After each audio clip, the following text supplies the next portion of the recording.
This program provides education, not advice. Sponsors pay a fee for endorsements and interviews. See the truthayf.com disclosure page for details. This is where technology, innovation, and personal finance come together.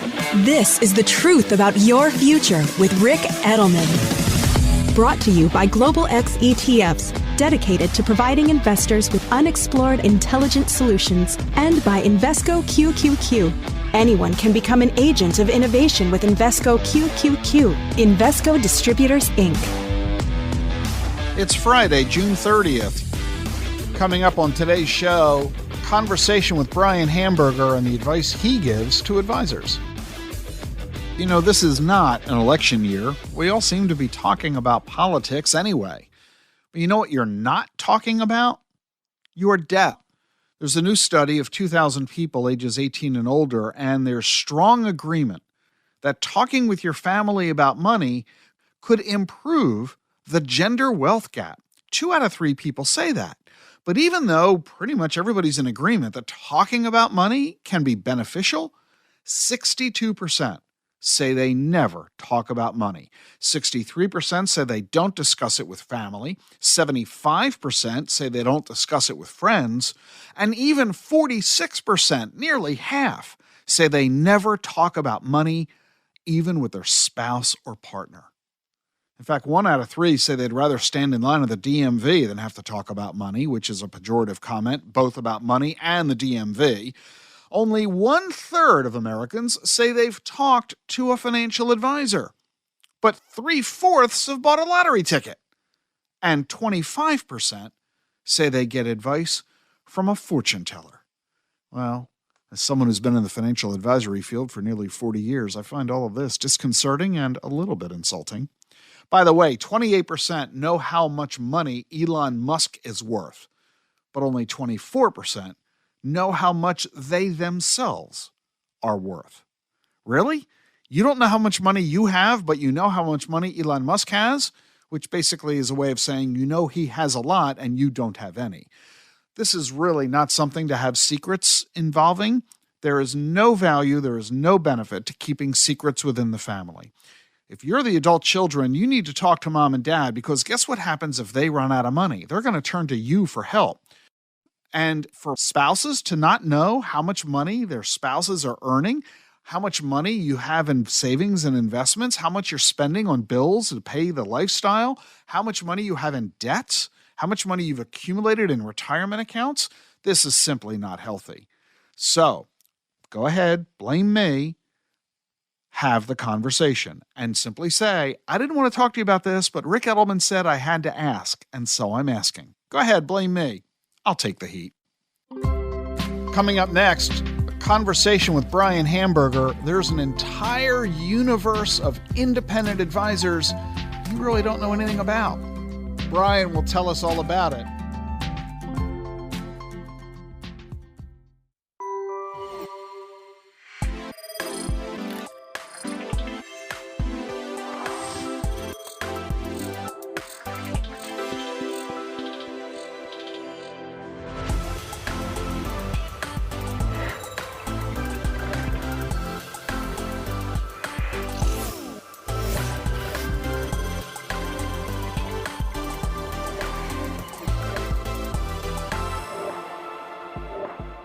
Support for Rick Edelman's podcast comes from Invesco QQQ.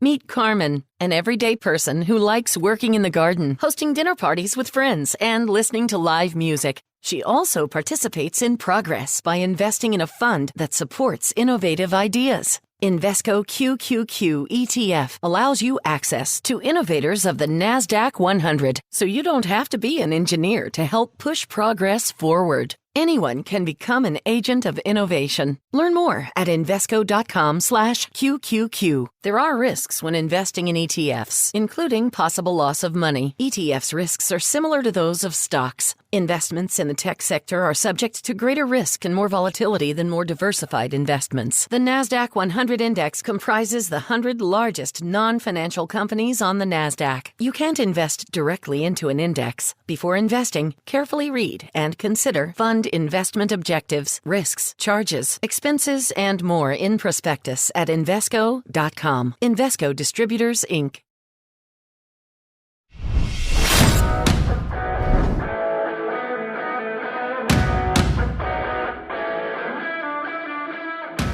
You're listening to The Truth About Your Future. Maybe you're watching it too on our video cast. I'm going to take you behind the scenes here because normally on this show, we just talk about what's going on in the world of personal finance, investment management, and the business of advice. But I really want to show you what's going on in the world of advisors with someone who is a household name within the advisory community. So I'm really happy that my friend Brian Hamburger is joining us on the program right now. Brian is president and CEO of Market Counsel and the Hamburger Law Firm. Brian, great to see you, my friend.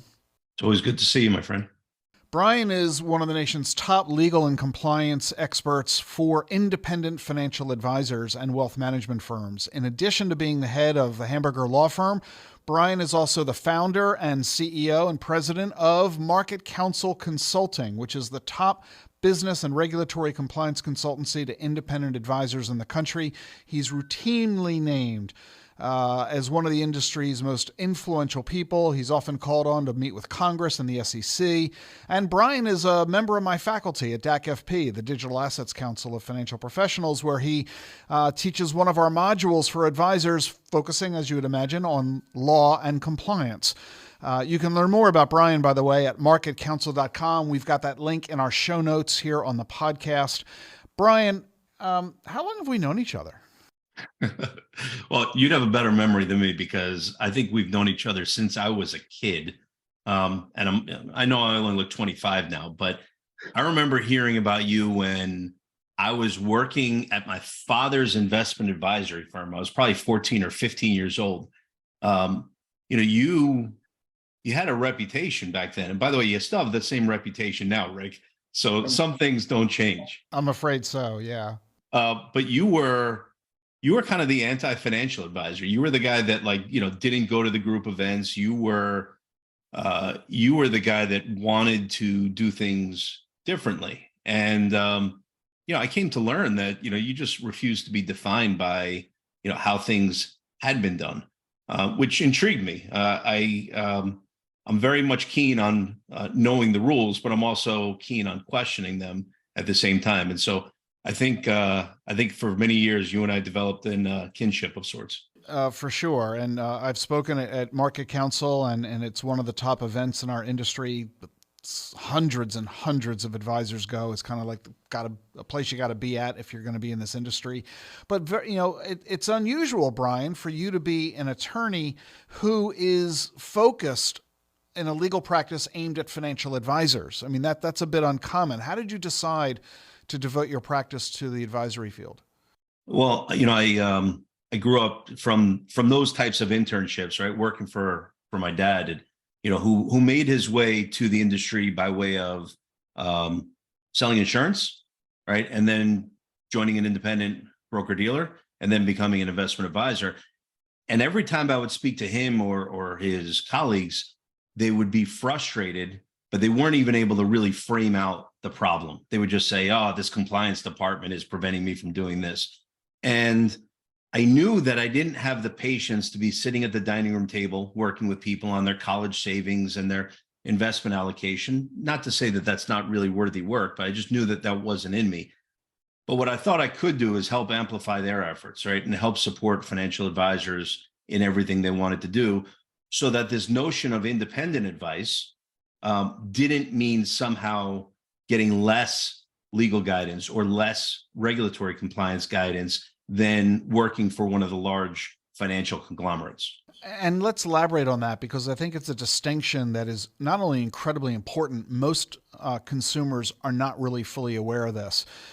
We think of financial advisors, I think most of us tend to naturally think of outfits like, Merrill Lynch or Wells Fargo, these big, huge organizations with 100,000 employees and 10 or 20,000 financial advisors. And in those firms, they'll have an army of compliance officers. I mean, literally an army. At JP Morgan, I think they have 40,000 people working in their compliance department. And their job is to make sure that their advisors are following all the rules, that they're documenting correctly, they're serving the clients properly, that they're doing everything you need to do under the law. But aside from those big wirehouses, those big brokerage firms, there's another entire industry of independent financial advisors. These are mom and pop shops in many cases. A sole practitioner, think of the local accountant or the local butcher or the local dry cleaner. There's just small company doing business in a local community, serving 100 or 200 clients, and they are not backed by a big bank or brokerage firm. They don't have an army of professionals to help make sure they're following the SEC's rules or FINRA's rules. They need to follow the rules, but they don't have the infrastructure to do it. And that's the kind of advisor you devote your service to. Yeah, absolutely. And these folks, just because they don't have the same type of brand name, they shouldn't be forgotten, right? Unfortunately, most consumers know the brands that you just referenced because they're in the newspaper, often for wrongdoing lately.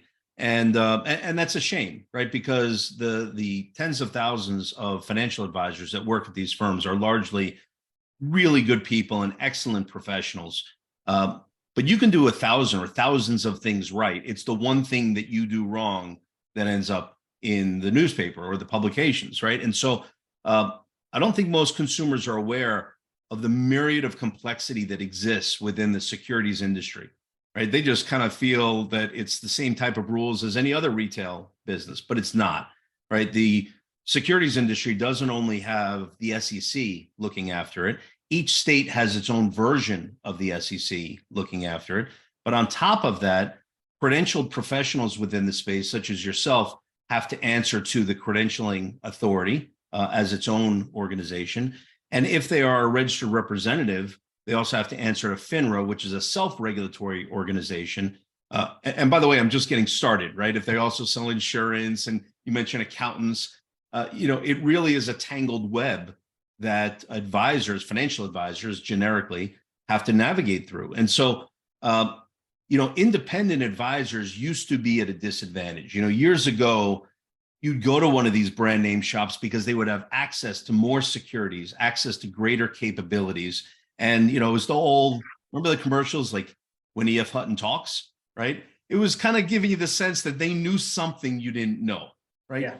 I think internet and technology in a large role have just displaced all of that. Products are unilaterally available, right? If you can get a product at one of these major wirehouses, you can get it with an independent advisor. Really, what's become premium over the last few decades is the notion of advice. And I think what consumers are learning when they care to peel back the onion is that independent advisors are able to give them a more objective advice model.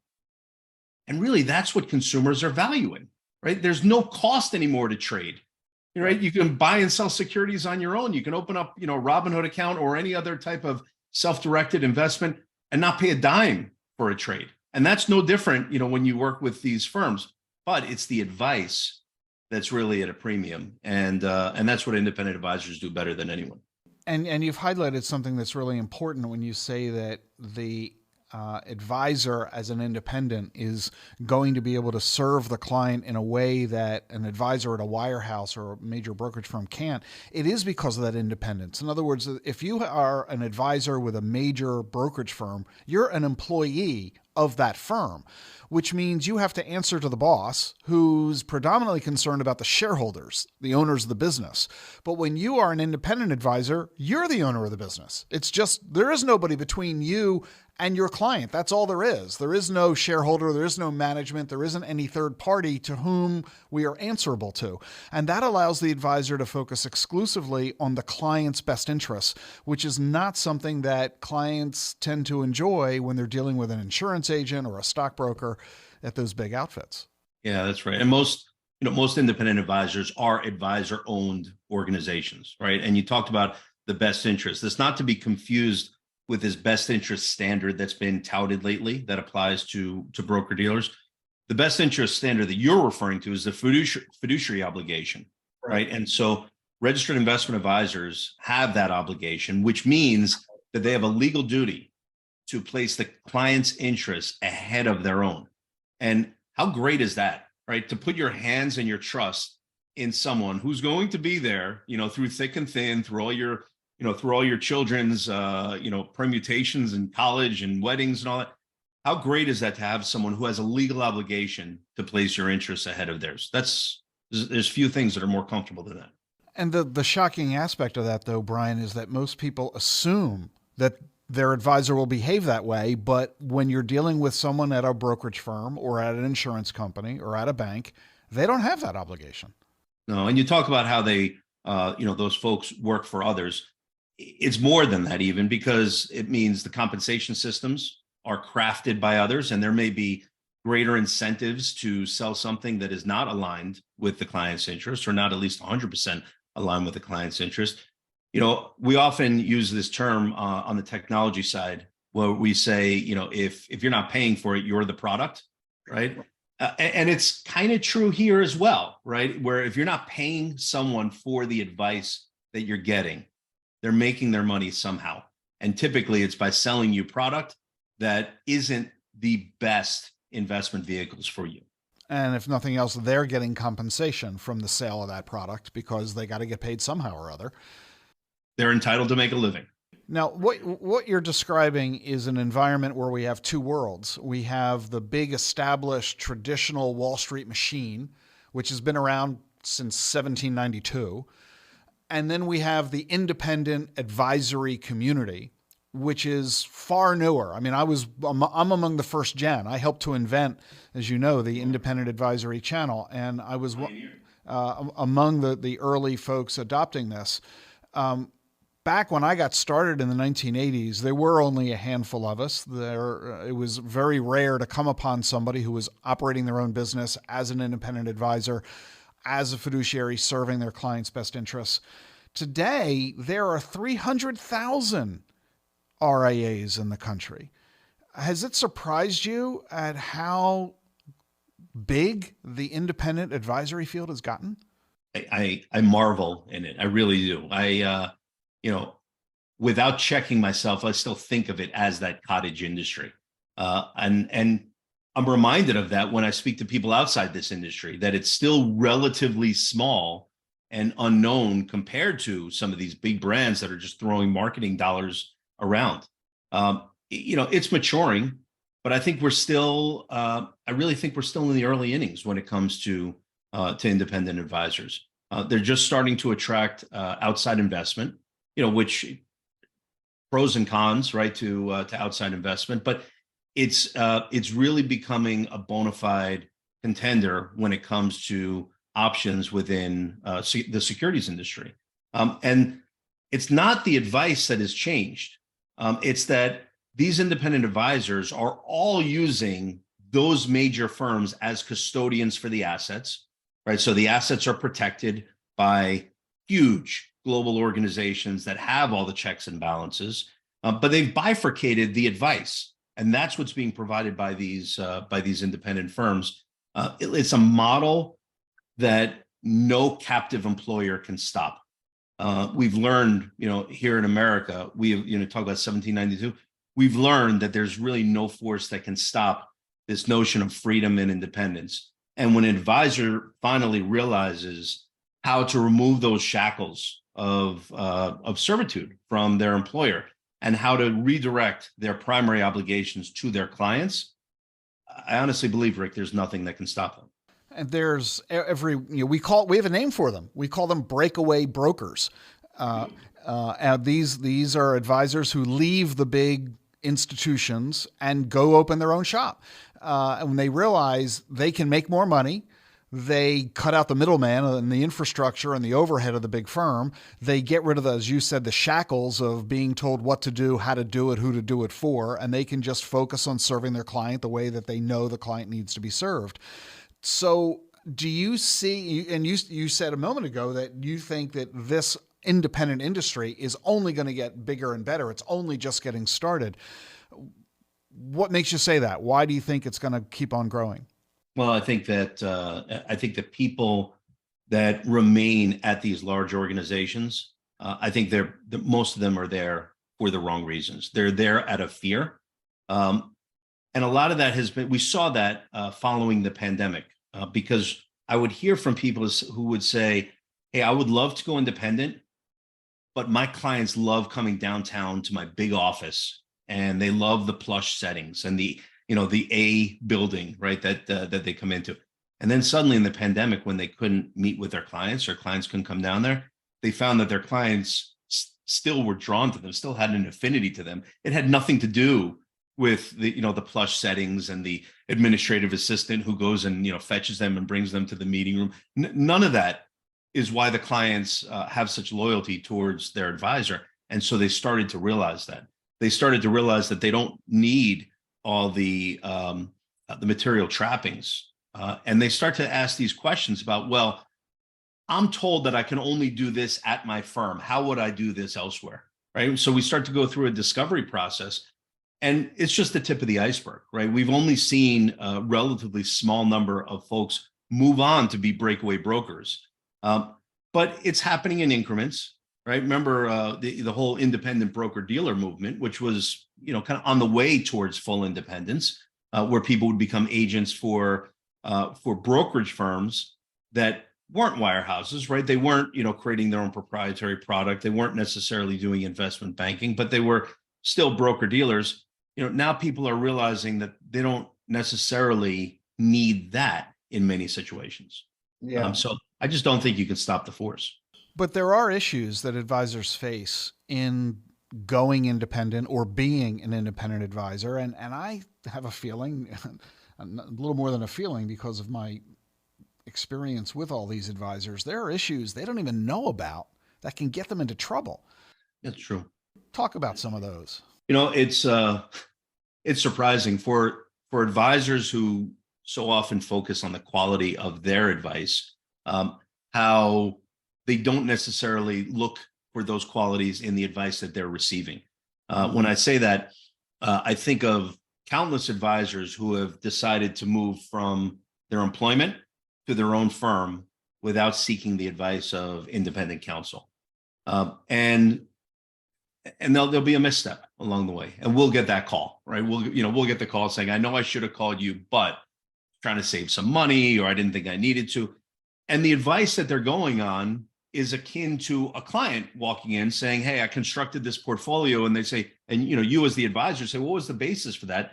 Well, this is what my buddy did, right? This is what my friend did. He seems really smart, right? Every scenario is different, right? We just had a major team, billions of assets under management, that is looking to leave a well-known firm. And they constructed this entire transition plan. And right before they pulled the trigger, someone raised their hand and say, hey, have we even looked at X, Y, and Z? And the answer was no, right? And so if you think about it, some of these advisors are taking decades of their career, right? All the goodwill that they've developed with building up their clientele, and compromising it, sacrificing it, because they're used to being the smartest person in the room. And let's face it, right? Advisors don't make for great clients. I love them. They're all of my clients, but they're a little challenged in that they have a hard time asking for help to achieve their objectives. Well, I'll tell you, as an advisor, I know why advisors are lousy clients of lawyers, because you're in my way. I want to serve my client. I want to find a client. I want to get a client. I want to get more assets from the client and manage those assets. And I want to do my job. And you're making me fill out paperwork. You're preventing me from saying things that I might want to say. You're forcing me to document, and that takes a lot of time, and it distracts me from the time I want to spend with my client. In other words, Brian, you're a pain in the butt. You're right about that. You're absolutely, and you're not the first person to tell me that, Rick. But you have to understand, go back to what we talked about earlier. You can do 1,000 things right. And unfortunately, the world today will judge you on that one major misstep, right? And so our job is to ensure that you can harness all of that success and not find yourself, redirecting your time towards a problem. So you said, advisors are really terrible clients, and and you're saying that with love in your heart, I know. But why then do you want to serve them? Why? What makes you want to put up with the annoying clients? They're lousy clients when they start with us because they have a hard time articulating the ask. Right? They're good at directing because that's what they do. Right? They're used to being in their space, the smartest person in the room, and they have to exude confidence. And so it's hard to strip them from that and say, listen, it's okay. Like, this is a safe place. Talk to me about your vulnerabilities. Talk to me about your concerns, but let's really talk about what you're trying to accomplish so that I can help you accomplish that. Once we get there, then they make for amazing clients because they're incredibly grateful. And they really understand the value of objective advice intuitively. It's just hard for them to get into that mode at first. So are most of them coming to you before they have gone independent or after? Almost all of them come to us before they make the move to independence. And so we'll work with them on all of the complexities associated with the breakaway broker process, moving to independence. And in general, big buckets that includes their employment transition. So formulating a plan for them to go from where they are to independence, because I think most consumers don't realize this, but their advisor typically has a lot of legal restrictions, right? If their advisor isn't calling them when they make the move, it's because they're legally restrained from doing so, right? Everything has to be well orchestrated in order to ensure that we don't have a misstep, and we don't have in the securities industry. We have a lot of employment transitions that end up with a temporary restraining order, some type of restraints where the advisor is stuck and they can't do much. The other big bucket is a business startup, right? Helping, like any other business in America, right? Helping them start up a new business and the type of business it is, and where it's situated, who's going to own the business, and all the governance documents. And then the third area is the regulatory area. So helping them with not only registration, but drafting all of those lovely disclosure documents that everyone loves to read, drafting all of the client agreements, drafting all the policies and procedures for the firm, and helping install that initial regulatory compliance framework so that the firm has a good understanding of how to operate, not only how to operate their business, but how to operate as good stewards within the securities industry. So within all of that, any lessons learned come to mind?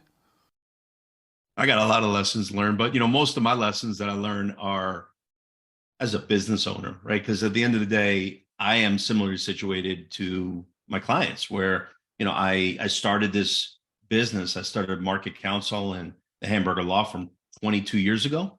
And so, that's where I spend, that's the role that I'm primarily involved in. And yeah, I learned a lot for sure. Wish I could rewind and maybe put those lessons into practice earlier. But, I learned primarily that, showing up and putting forth effort each and every day, consistent effort beats the extraordinary one every day of the week. That seldom amazing spurt that you get from some employees doesn't give your colleagues the trust and confidence that you're going to be there. And you're going to be delivering for them consistently. I learned that failure is a byproduct of success. Not to be so hard on myself. I tell my kids that I fail each day. Just depends upon what time before I get my first failure. And we use a lot of sports references in business, but the reality is there's really not a clock. There's not a shot clock that's running, right? So that failure, as long as that's kind of a step along the way, well, you as a business owner define when the game is done. And so I tend to be stubborn. I tend to just continue to go at it until that is not the end result, and eventually come out on top. And I guess the other thing that I would think of is just, I weave business and business process and continuous improvement into everything that we do. It is core to who we are. And so every time we finish a project, every time that we close a dispute, we're always getting together and saying, what could we have done better? How can we improve upon this? what was the client experience here? How can that, be better? And just asking a series of questions that continually allows us to chase that standard of perfection, the elusive standard. And what you're describing really are traits of a successful entrepreneur, not merely an attorney. And to your entrepreneurship, most lawyers are frankly content at being lawyers. That's why they got into law. But that wasn't enough for you, Brian. You created the Market Council Summit. It's, as I mentioned, one of the top conferences in the industry. Explain for folks who are not familiar what the Market Council Summit is and why did you create it?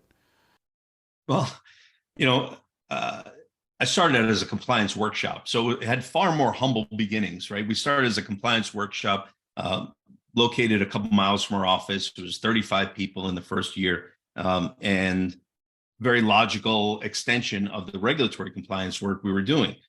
But the next year, we expanded the capabilities to cover all the different areas in which we practice. And what we realized is we were not getting the compliance folks, but rather the CEOs of these independent advisors. Doubled our attendance that year, doubled our attendance the year after.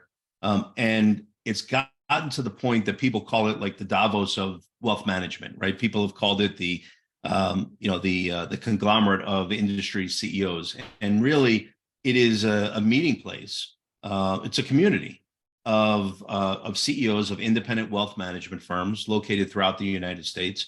And they're coming together to have a common conversation. They're coming together in a neutral ground because, we're not beholden to any one large organization. And they're really coming together to debate one another and to engage in dialogue, which just isn't done that much anymore. It's become a real community, and it's become a symbiotic component of the work that we do. So we have this conference and we bring together all of these top wealth management firms from across the industry and the heads of these wealth management firms. And lo and behold, these are many firms that we render legal advice to throughout the year, and they're firms that we help run their regulatory compliance programs throughout the year, and consult with them on business issues. And so it really is just the icing of the cake, and it gives us an opportunity to go from these Zoom calls to actually shaking hands in person and even giving hugs every now and then. It's a lot of fun event and very impactful in the industry for sure. So given these two, they're very different. Putting together a major conference versus operating a law practice. So what does a typical day look like for you? I don't think they're that different at all. I think that people. I think people characterize what I do, and they just think, well, what you do, you must do what other lawyers do. And I promise you, my day looks nothing like any other lawyer I know. It's far more creative than people would ever think, and I love that. I go from design to solving complex problems to advocacy to utilizing our network and connections to help influence outcomes, to serving as like our tech maven within the company, all within an hour. I mean, I just kind of swing from vine to vine. Maybe at some point someone will classify me, with attention deficit disorder. But until then, I like to just call it curiosity. I like to be involved in a lot of things. I get bored, with the mundane. I'm obsessed with business strategy. I'm obsessed with the client experience and business process and standards, and really good design. And it's probably a huge strain on my productivity because I don't focus on any one thing for all that long. But it's what I love to do. I know what you're saying. I've often been accused in my company of chairing the idea of the day club.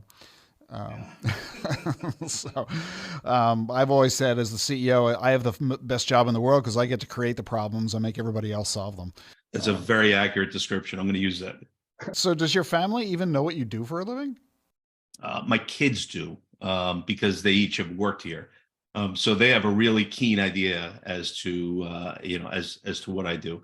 Beyond that, I got a great conversation starter. When they want to know what I do, I say, well, I do regulatory compliance for wealth management firms. And that is the end of the conversation. Right? That's it. It's like, I don't talk about being a lawyer because I know I'm going to get the, questions about some legal advice.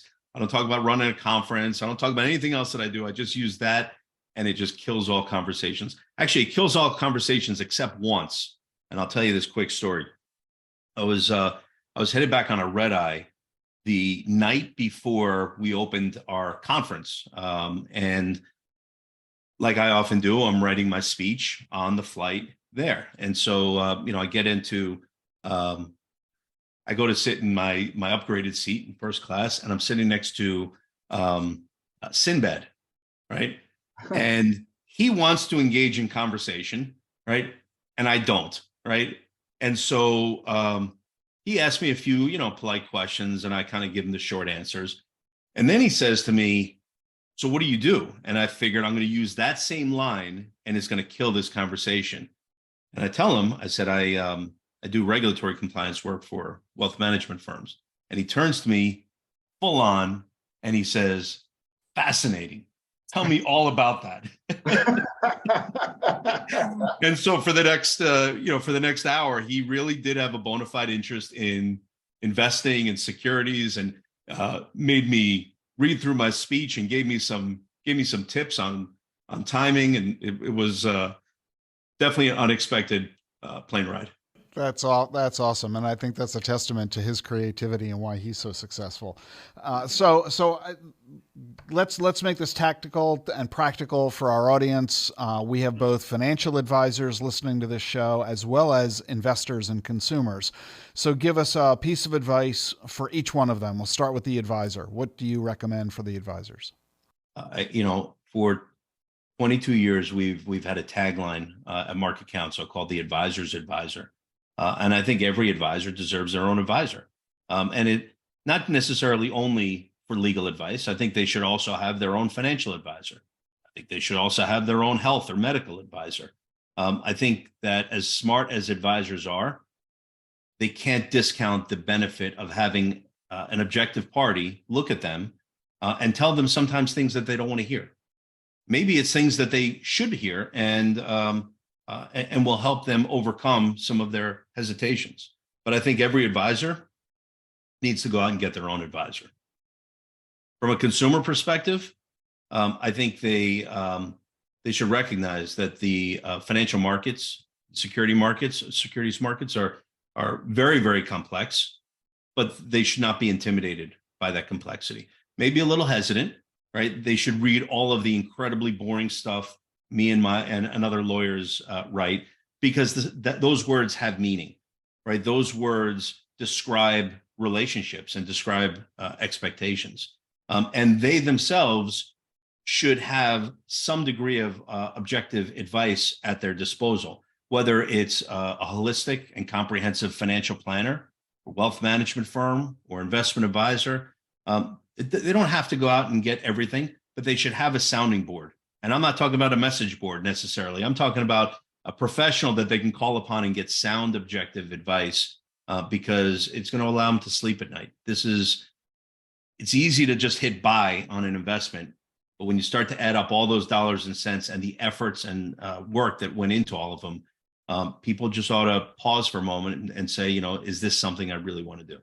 That's Brian Hamburger, the president and CEO of Market Council and the Hamburger Law Firm. And if you'd like to learn more about Brian, you're a financial advisor, you can reach him at marketcouncil.com, and we've got that link in our show notes today.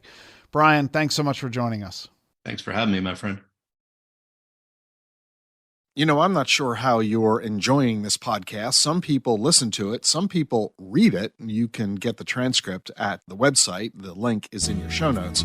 But the Friday edition of this podcast every week is also a video cast. And you can not only listen or read this podcast, you can watch it too. Just visit thetafe.com. That link is in the show notes as well.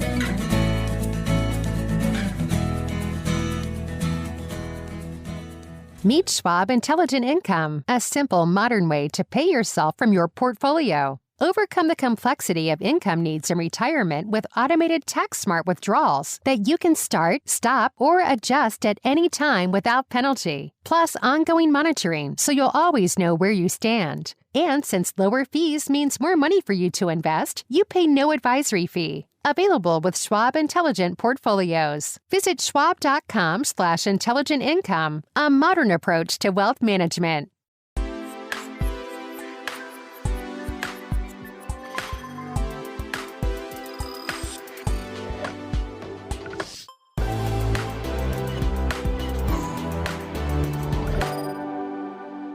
How much do you know about blockchain and digital assets?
If you like what you're hearing, be sure to follow and subscribe to the show wherever you get your podcasts. Apple, Google, Spotify, YouTube.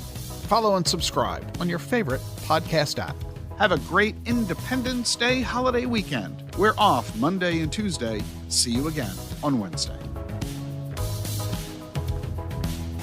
The Truth About Your Future with Rick Edelman has been brought to you by Global X ETFs, dedicated to providing investors with unexplored intelligent solutions, and by Invesco QQQ. Anyone can become an agent of innovation with Invesco QQQ. Invesco Distributors, Inc. Get the truth about your future with Rick Edelman.